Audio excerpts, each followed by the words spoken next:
কেন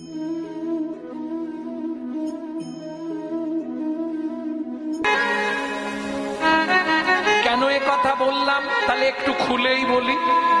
এ দেয় ওর দোষ, ও দেয় ওর দোষ। তোমার দোষে ছেলেপুলে হয়নি, ও বলে অসুবিধা আছে, তোমার দোষের জন্য হয়নি। এই ঝগড়া বেঁধেছে। সেদিন ছিল রাম নবমী তিথি। চলো না দুজনে গিয়ে ভগবান রামচন্দ্রের চরণে এক বালতি দুধ ঢেলে দিয়ে আসে। রামচন্দ্রকে কোথায় পাবে? পঞ্চবটী বনের এক প্রান্তে একটি শিলা পোতা ছিল। সেই শিলাটা তৎকালীন যুগে সবাই বলতো রামশিলা। সেই রামশিলায় দুধ ঢালবে। স্ত্রী দুজনে মিলে গেছে। আহা, ভক্তমন্ডলী, ভক্তিমতী মায়েরা মন মতো যে যার পূজা পাঠ সেরেছে। এবার মাথায় ওই রামশিলার ওপরে দুধটা ঢেলে দিচ্ছে। রামায় রামচন্দ্রায় রামবেধায় এবাসে রঘুনাথায় নাথায় সীতাপতায় নমো নমঃ। সীতাপতায় নমো নমঃ। মোহিনী, দেওয়া হয়েছে? হয়েছে। আচ্ছা স্বামী, প্রত্যেকদিন পাড়ার লোকেরা বলে বন্ধা রমণীর মুখ দেখা মহাপাপ। হীরা চন্ডাল বলে সে তো আমাকেও লোকে বলে পাঁচা লোকের মুখ দেখতে নেই। কি করবে? বলে চলো না দুজনে মিলে এই রামশিলার চরণে নিবেদন করি মনের কথা। আজ রাম নবমী, প্রভু যদি শুনে ফেলে কৃপা হয়ে যাবে। রাখ বাগেশ্রী, তুমি তো হে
সবাই বলে বন্ধা রমণীর মুখ দেখা মহাপাপ।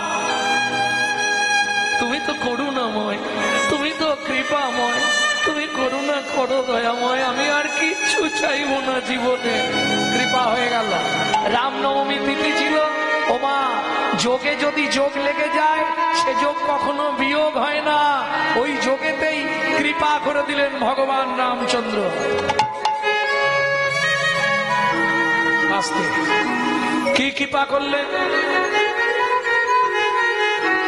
কি কৃপা হলো চলুন দেখে নি।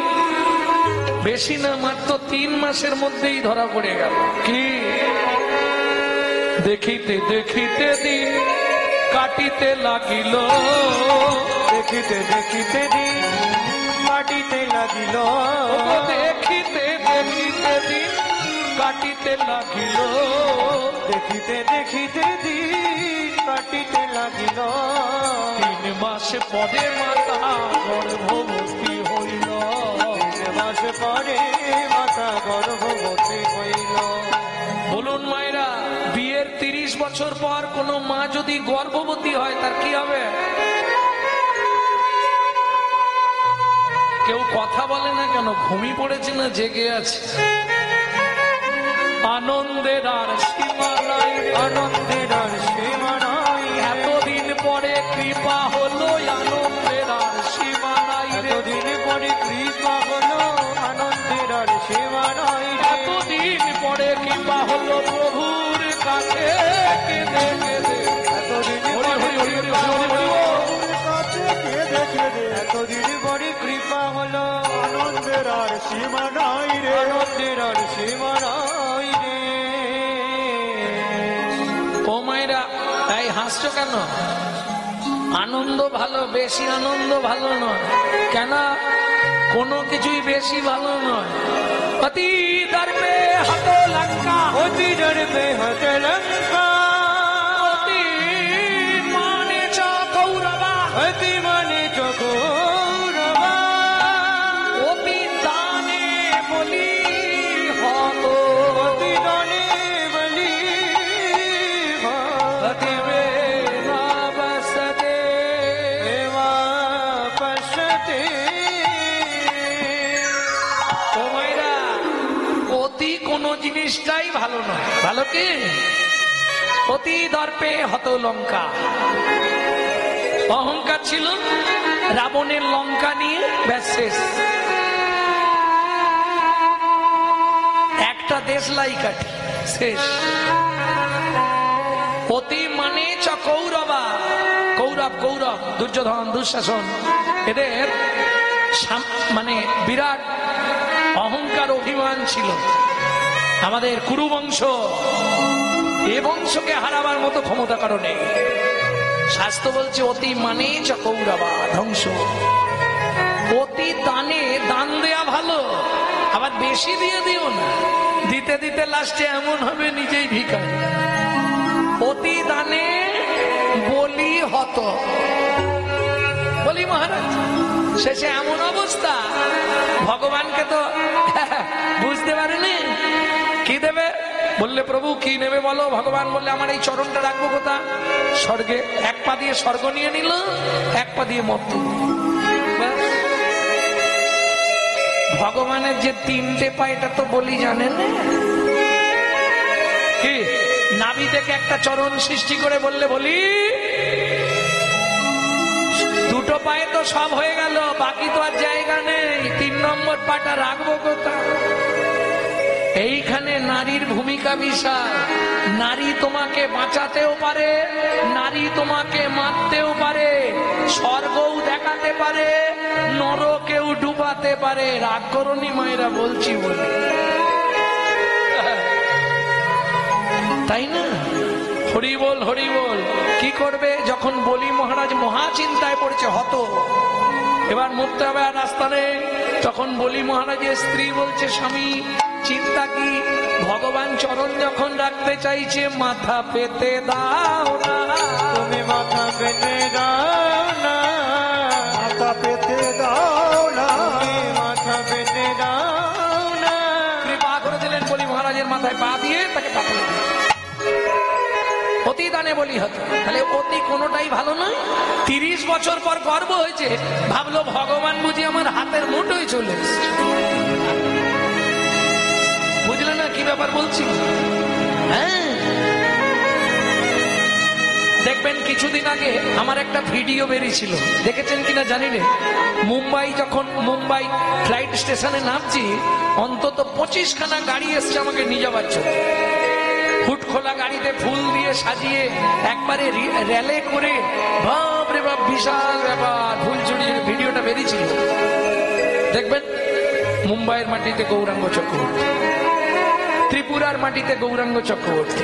ত্রিপুরাও যখন গেলাম সেখানে ওরম বিশাল ব্যাপার, বাপরে বাপ। সে আবার অনেক রাস্তা, প্রায় 40-45 কিলোমিটার রাস্তা। হুট খোলা গাড়িতে আমাকে এইভাবে দাঁড় করিয়ে দিয়েছে, আর ওদিকে ঠান্ডা তো ঠান্ডা, প্রাণ যায়। কি করবো, চুপচাপ ঠাকুরের মতো দাঁড়িয়ে আছে। কি যন্ত্রণা রে বাবা। আমি বলছি, দাদা এখন বসে পড়ি, এখন তো ফাঁকা রাস্তা। বলে না, বসা যাবে না, ওইভাবেই থাকতে হবে। অন্য জায়গায় কীর্তন করতে গেলুম বাবা, ঠাঁই ঠাকুরের মতো দাঁড়িয়ে 45 কিলোমিটার রাস্তা, হুট খোলা গাড়ি, আর ওই ফুল ছুটছে, বাজনা টাজনা করে নিয়ে যাচ্ছে। এখন এইটা হয়ে যাবার পর আমার কি মনে হচ্ছিল জানেন, কাল থেকে প্রচার করব আমি ঠাকুর। কিন্তু আমি সেটা প্রচার করিনি। আমি কি প্রচার করেছি জানেন, ভগবান আন্না আসতে হয়, এ যন্ত্রণা ভালো না, কোমর কনকনা নিয়ে, হাঁটু ঝঞ্ঝনা নিয়ে না আসতে হয়। এই যদি তোমার মনোভাব হয় আমি বিশাল কিছু হয়ে গেছি, ভগবান কৃপা করলো 30 বছর পর, সেই কৃপাটাকে ওই যে অতি দর্পে হত লঙ্কা, অতি মানে চকৌরবা, অতি কিছুই ভালো নয়। মাতৃবৎ পরদারেষু পরদব্যেষু নষ্টবৎ আত্মবৎ সর্বভূতেষু জমান্নাতে স পণ্ডিতা। আমি এটা পারবো, সারা রাত শুধু সংস্কৃত বলে যাব, এটা আপনাদের কৃপা। এটা খুব ভালো কথা। তুমি পৃথিবীতে তখনই ভালো হবে, কি করলে ভালো হবে গুরুদেব? বললে মাতৃবৎ পরদারেষু পরদব্যেষু নষ্টবৎ আত্মবৎ সর্বভূতেষু জমান্নাতে স পণ্ডিতা। মানে বুঝলেন না, পৃথিবীতে যত নারী দেখবে তাদেরকে মায়ের সমান জ্ঞান করতে হবে। মাতৃবৎ পরদারেষু, পরের জিনিস। রাস্তা দিয়ে হেঁটে যাচ্ছি, ঢুক করে নারকেল পড়ে গেল, কুড়িয়ে নিয়ে চলে গেলাম, ওটি হবে না। কারণ মাথায় রেখো, কেউ তো দেখতে পায়নি, দুপুর বেলা সবাই ঘুমাচ্ছে, কিন্তু তুমি ভুলে গেছো ক্যামেরা চলছে। এখন তো নারকেল নিয়ে গিয়ে গুছিয়ে খেলে তার 3 মাস পরেই হাতে ঘা হতে শুরু করেছে। কি হলো বলো দেখি, পাপের ফল, ইনফেকশন হয়ে গেছে। নারকেলের জন্য নয়, ওই চুরি করার জন্য। পরদব্যেষু নষ্টবৎ, পরের জিনিসকে ভাববে ওটা মাটির ঢেলা, লেস্টার, লেস্টার মানে মাটি। পরদব্যেষু নষ্টবৎ আত্মবৎ সর্বভূতেষু, নিজেরটাও যেমন পরেরটাও তেমন ভাববে। সব জীবের মধ্যে ভগবান বিরাজমান, এইটা যদি ভাবতে পারো, ভগবান বলছে পৃথিবীতে যে ব্যক্তি এইগুলো ভেবে চলে তারা আমার কাছেও পুজো পায়, ভগবানও তাকে সম্মান করে। তাহলে বুঝে নিয়ে গেল তো। সবাইকে ডেকে ডেকে বলছে, ও চম্পার মা, হ্যাঁ এই বিনোদের মা এদিকে। কি রে মোহিনী, কি হয়েছে তোর মুখে এত হাসি? হ্যাঁ দেখেছিস, সবাই বলেছিল আমার নাকি গর্ব হবে না, আমার নাকি বাচ্চা হবে না। হ্যাঁ দেখলি তো, ভগবান কৃপা করে দিয়েছে। ভগবান কি এইকেই বলে সাধনা। ভগবানকে কেমন হাতের মুঠোয় নিয়ে নিয়েছি দেখেছিস? দেবে না মানে দিতেই হলো, দৈববাণী হলো। মোহিনী, তোমার এত অহংকার, আমি কৃপা করে তোমার গর্ভে সন্তান দিলাম, তোমার এত অহংকার মোহিনী।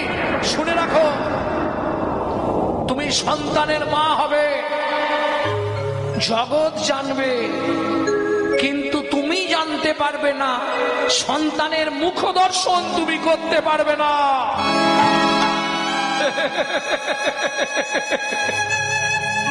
কি বোকা বলো তো। কে কে বললে গো?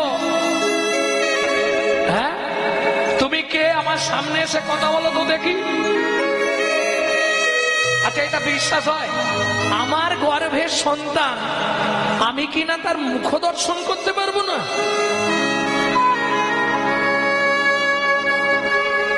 বিধিকার কপালে কি লিখেছে যায় না রে বলা। বিধিকার কপালে কি লিখেছে যায় না রে বলা। আবার কাউকে দিল অট্টালিকা, কাউকে দিল অট্টালিকা, কারো গাছতলা, কার কপালে কি লিখেছে যায় না রে বলা। বিধিকার কপালে কি লিখেছে যায় না রে বলা। যেমন কর্ম তেমন ফল, অগভীর তার ভূমিতল। কারো জীবন সুখে কাটে, কারো দুনয়নে জল। ভগবান দিয়েছিল, কিন্তু ওই যে অতি অহংকার, দৈববাণী শুনেও চেঞ্জ হলো না, পরিবর্তন কিছু হলো না। অহংকারে একবারে মাটিতে পা পড়ে না, দিন যায় মাস যায়। বড় কঠিন সমস্যা। সংসারে একদিন রান্না হয়, দুদিন রান্না হয়নি, মোড়া পুরাতে গেলে তবে তো পয়সা।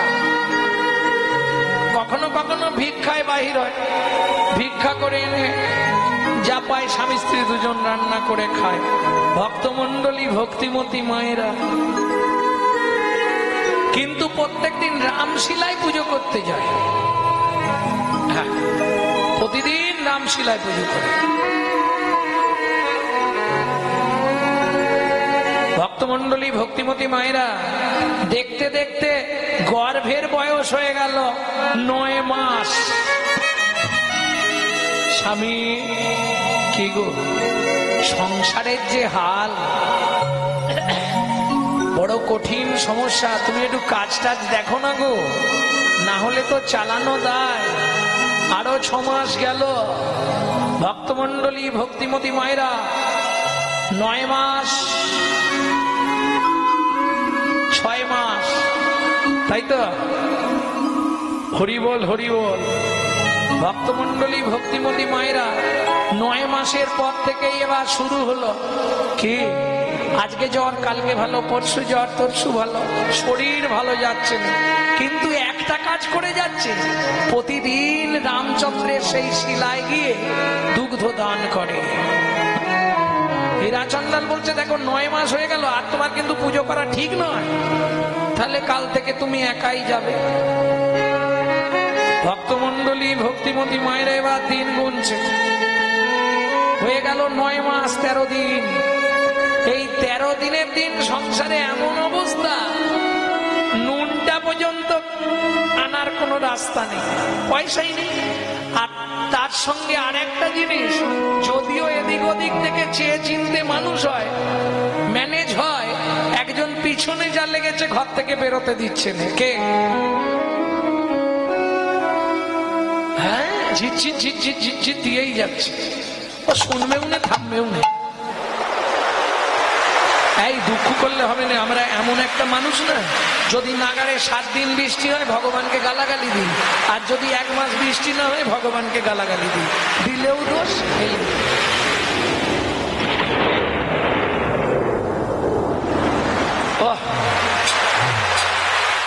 হরি বল, হরি বল। মোহিনী, ও মোহিনী, তোমার শরীর ঠিক আছে তো? বলে, না গো, আজকে সকাল থেকে না শরীরটা কিরকম যেন লাগছে। কি করি বলো তো? আর কি করবে, আমি বাড়ি আছি, চিন্তা নেই।